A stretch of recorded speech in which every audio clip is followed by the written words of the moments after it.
राजकीय विधि महाविद्यालय YouTube channel में आपका एक बार फिर स्वागत है। आज हम एलएलबी सेकंड ईयर का जो सेकंड पेपर है उसके बारे में चर्चा करेंगे, सामान्य परिचय इसका समझेंगे। सेकंड पेपर है आपका, ये है लॉ ऑफ क्राइम्स।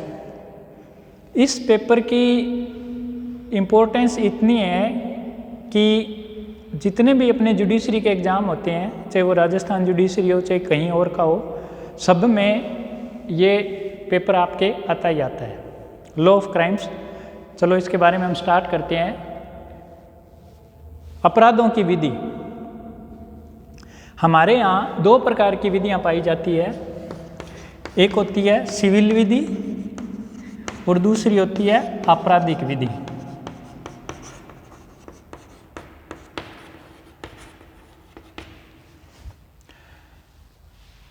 इसको हम जिस नाम से ज़्यादा परिचित हैं वो है भारतीय दंड संहिता 1860।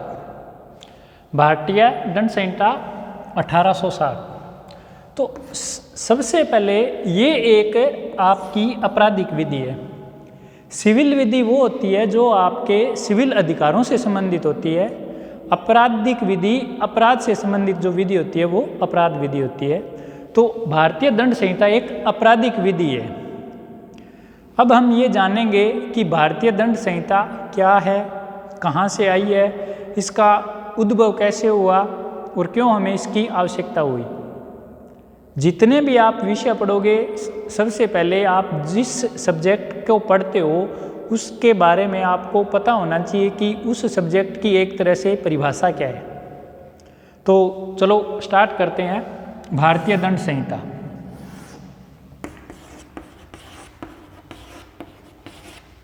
हमने देखा कि यह एक आपराधिक विधि है, अपराधों से संबंधित विधि है। अपराधों से संबंधित इस विधि के अंदर क्या क्या चीज़ें हैं। नंबर एक, पहली है इसमें आपकी है डेफिनेशंस ऑफ क्राइम्स ऑफेंसेस, अपराधों की परिभाषा। दूसरा जो चीज़ आएगी इसमें वो आएगा अपराधों का वर्गीकरण।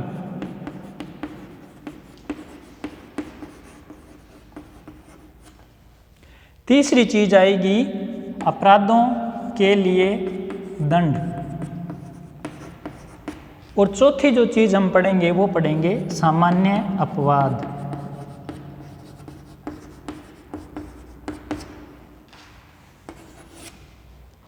तो एक तरह से भारतीय दंड संहिता की परिभाषा क्या हुई कि ये एक केंद्रीय अधिनियम है।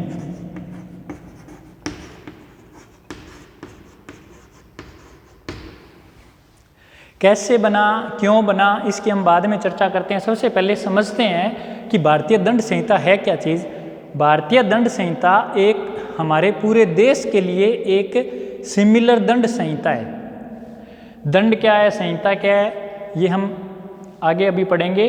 तो इसके अंदर क्या क्या चीज़ें हैं कि यह एक केंद्रीय अधिनियम है जिसमें अपराधों की परिभाषा दी हुई है, अपराधों का वर्गीकरण किया हुआ है। वर्गीकरण का मतलब अपराधों को बांटा हुआ है कि ये अपराध संपत्ति के विरुद्ध हैं, ये अपराध मानव शरीर के विरुद्ध हैं, ये अपराध महिलाओं के विरुद्ध हैं। इसी तरह से प्रत्येक अपराध के लिए क्या दंड है।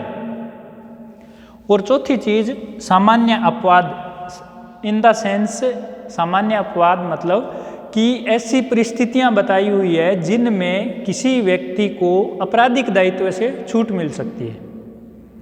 तो ये है भारतीय दंड संहिता की एक सामान्य सी परिभाषा कि यह एक केंद्रीय अधिनियम है जिसमें अपराधों की परिभाषा, अपराधों का वर्गीकरण, अपराधों के लिए दंड और उन आपराधिक परिस्थितियों को बताता है जिनमें किसी व्यक्ति की आपराधिक दायित्व से छूट मिल सकती है। ठीक है, अब बात करते हैं। अब आप लॉ के अंदर आप दो चीजें पढ़ते हो, एक पढ़ोगे आप अधिनियम और एक पढ़ते हो आप संहिता। अधिनियम आप समझते हो कि सबसे पहले संसद में कोई विधेयक पेश करते हैं, फिर वो विधेयक वहाँ से पास होता है, पहले लोकसभा, से पास होता है, फिर राज्यसभा से पास होता है, फिर राष्ट्रपति के पास जाता है। राष्ट्रपति जब उसमें स्वीकृति देता है और एक डेट तय हो जाती है, तब वो विधेयक अधिनियम बनता है। तो ये संहिता क्या चीज़ है? संहिता को समझने के लिए हम थोड़ा सा पीछे चलते हैं।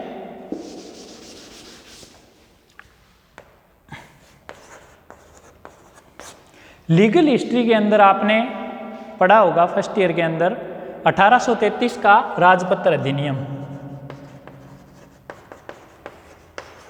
हम इसको ये भी कह सकते हैं कि संहिताकरण।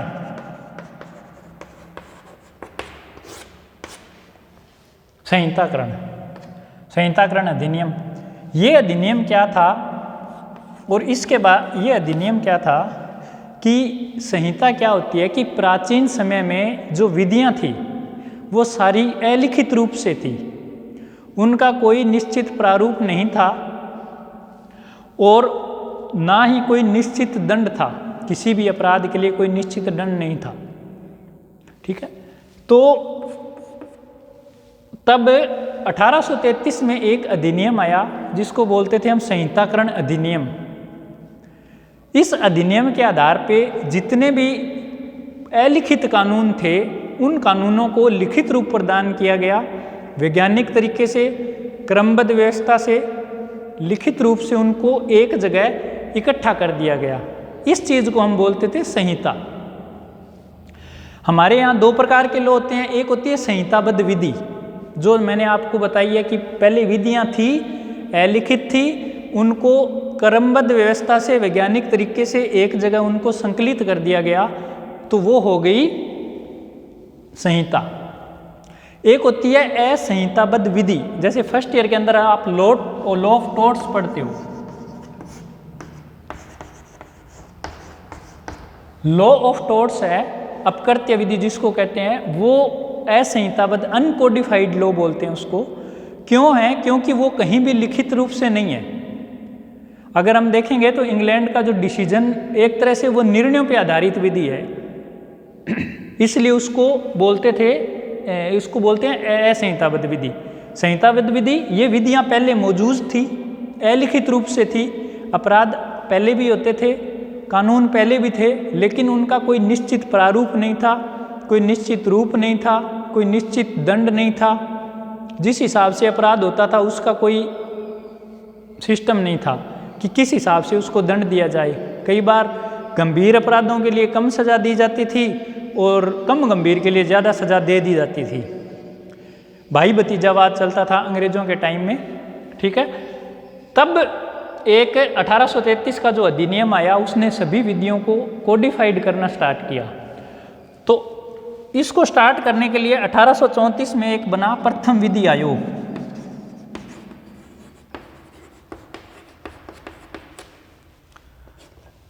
प्रथम विधि पहले क्या था, गवर्नर जनरल एंड काउंसिल जो नियम बनाती थी, राज्यपाल सह परिषद ही नियम बनाती थी, और वो सभी व्यापारी वर्ग होता था, उनको कानून का कोई नॉलेज नहीं था।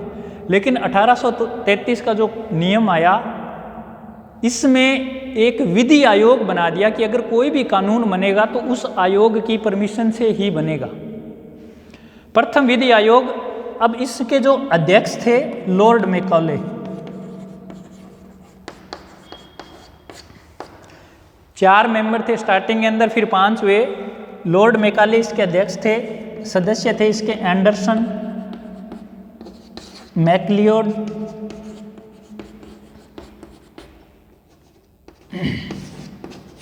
और मिलेट।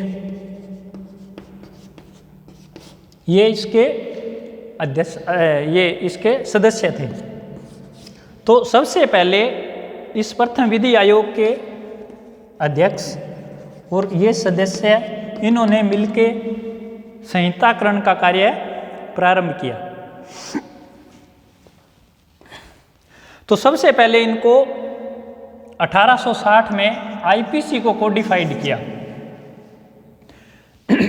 1860 में आईपीसी को संहिताबद्ध किया, यानी अलिखित रूप था उसको एक जगह लिखित रूप करके एक बुक की तरह उसको बना दिया, वैज्ञानिक तरीके से, क्रमबद्ध व्यवस्था से। और इसको संहिताबद्ध करके ब्रिटिश पार्लियामेंट में पेश किया और 6 अक्टूबर 1860 को वहाँ से परमिशन ले ली इसको।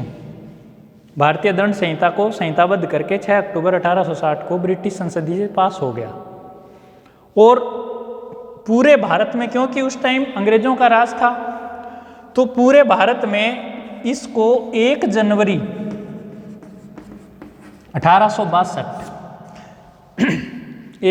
1862 को ये संपूर्ण भारत क्षेत्र में उसको लागू कर दिया कि अगर अब कोई भी अपराध होगा तो उस व्यक्ति को इंडियन पिनल कोड 1860 के आधार पर दंडित किया जाएगा। इस तरह से ये भारतीय दंड संहिता प्रवर्तन में आई।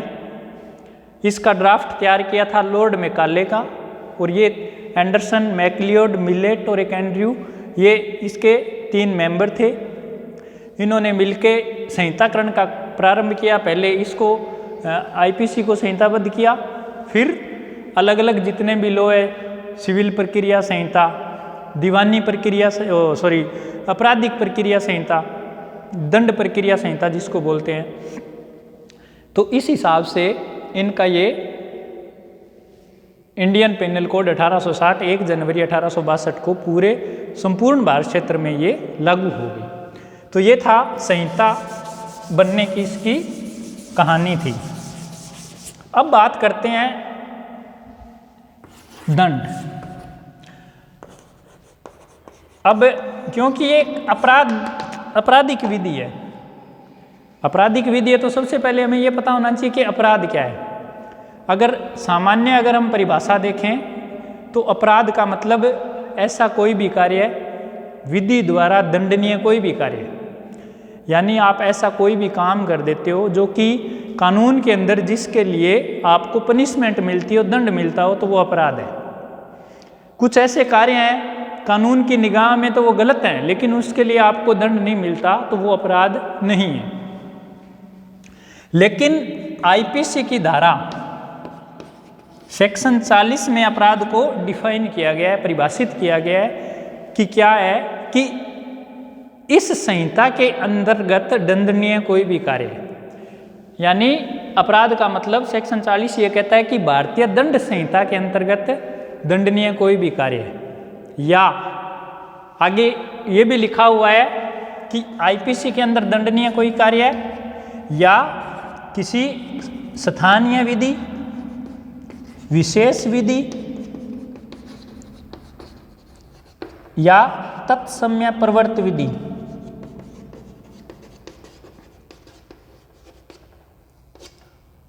स्थानीय विधि, विशेष विधि या तत्समय विधि के प्रवर्त विधि के अंतर्गत दंडनीय कोई भी कार्य है उसको हम बोलेंगे अपराध। तो ऐसा कोई भी कार्य है जो कि किसी भी विधि के अंतर्गत दंडनीय हो।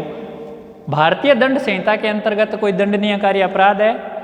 विशेष विधि का मतलब कुछ विशेष विषयों पे अगर कोई कानून बनाओ, जैसे मान लो अफीम का कोई अगर कोई इलीगल काम कर रहा है तो एनडीपीएस एक्ट है, अफीम पोस्ट, ठीक है, एनडीपीएस एक्ट वो एक स्पेशल लॉ है।